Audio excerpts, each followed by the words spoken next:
داور عمری توپ رو در اختیار بگیره. خود عمری یه بازیکن از شو برمی‌داره و ضربه‌ای که میزنه و به مرکز میارن.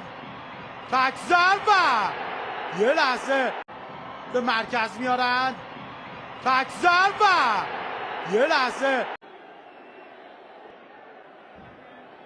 پاس داده شد. تک ضرب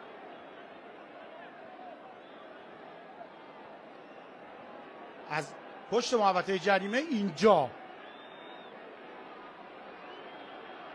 همه چیز به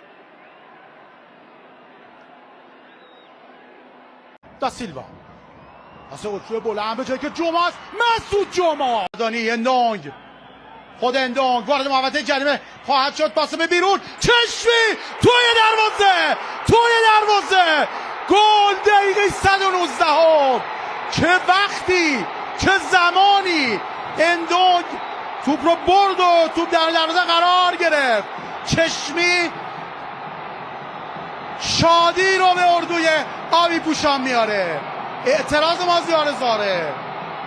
اوه چه دقیقه گل زدند. چه دقیقه گل زدند مازیار زاره و مجموعه ملوان. آقای پژمان نوری و دیگر